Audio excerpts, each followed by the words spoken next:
അറിവ് എന്ന് പറയുമ്പോൾ ഗാന്ധിജിയെക്കുറിച്ച് എന്തറിയാമെന്ന് ചോദിച്ചാൽ ഏറ്റവും കുറഞ്ഞ പക്ഷം നിനക്ക് ഒരു കഥ പറയാം. 1915 ജനുവരി 9 ദക്ഷിണാഫ്രിക്കയിൽ നിന്നും ഭാരതത്തിലേക്ക് തിരികെ വന്ന മോഹൻദാസ് കരംചന്ദ്.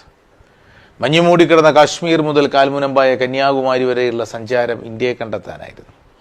സഞ്ചാരത്തിനൊടുവിൽ തമിഴ്നാട്ടിലെ വൈഗാ നദീ തീരത്തെത്തി. കടുത്ത ചൂടുള്ള ഒരു വേനൽക്കാലമാണ് വൈഗാ നദീ തീരത്ത്, സൗത്ത് ഇന്ത്യയിലാണ്. വൈഗാ നദിയിലെത്തിയ ഗാന്ധിജി നമ്മൾ ചിത്രങ്ങളിൽ കണ്ടിട്ടുള്ളത് പോലെ ഒരു ഹാഫ് നേക്കഡ് ഫക്കീർ അല്ല. At that point of time he was well dressed, complete totally dressed. Coat, അതിനു മുകളിൽ ഒരു ഓവർ കോട്ട്, തലയിലൊരു ടർബൻ, ഇതൊക്കെയുള്ള പൂർണ്ണ വസ്ത്രധാരി. കടുത്ത ചൂട് സഹിക്കാൻ വയ്യാതെ മേൽവസ്ത്രത്തിൻ്റെയും ശിരോവസ്ത്രത്തിൻ്റെയും തുണി അഴിച്ച് വൈഗാ നദിയുടെ വെള്ളത്തിലൊന്ന് നനച്ച് കാറ്റിൽ വീശി ഉണക്കാൻ ശ്രമിക്കുന്നതിനിടെ അക്കരെ ഒരു കാഴ്ച കണ്ടു. അക്കരെ ആളുകളില്ലാത്തൊരു കോണിൽ നിൽക്കുന്ന തമിഴകത്തങ്കയെ കാണുകയായി. ചുറ്റിയ ചേലയഴിക്കാതെ അതിൻ്റെ ഒരറ്റമാ നീറ്റിൽ അവൾ തിരുമ്മി കാറ്റിൽ വീശിയുണക്കുന്ന, അതിൽ പിന്നെ വേണം ആ ശേഷിച്ച പാതി കഴുകിയുണക്കുവാൻ. ധരിച്ചിരുന്ന സാരിയുടെ പകുതി വെള്ളത്തിൽ നനച്ച് കാറ്റിൽ വീശി ഉണക്കി അതുകൊണ്ട് നഗ്നത മറച്ചതിന് ശേഷം ആ സാരിയുടെ മറുപകുതി കഴുകുന്നു. ചുറ്റിയതല്ലാതെ മാറ്റിയെടുക്കാൻ വരെ വസ്ത്രമില്ല.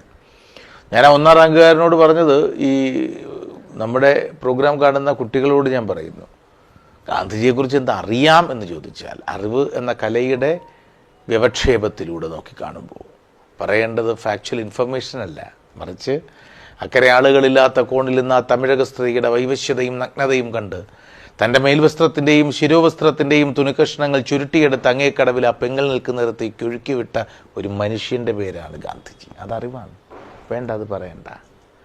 ഒഴുകി വന്ന തുണിക്കഷ്ണത്തെ തൻ്റെ കുഞ്ഞോളങ്ങളാൽ മുക്കിയും പൊക്കിയും അങ്ങകലിൽ നിന്ന് സ്ത്രീയുടെ അരികിലേക്ക് എത്തിച്ച വൈഗ എന്ന നദിയുടെ ഓളപ്പരപ്പുകൾക്കുണ്ടായിരുന്ന ചരിത്രപരമായ സ്നേഹ സ്നിഗ്ധതയെക്കുറിച്ച് അതും അറിവാണ്, അതും പറയണ്ട.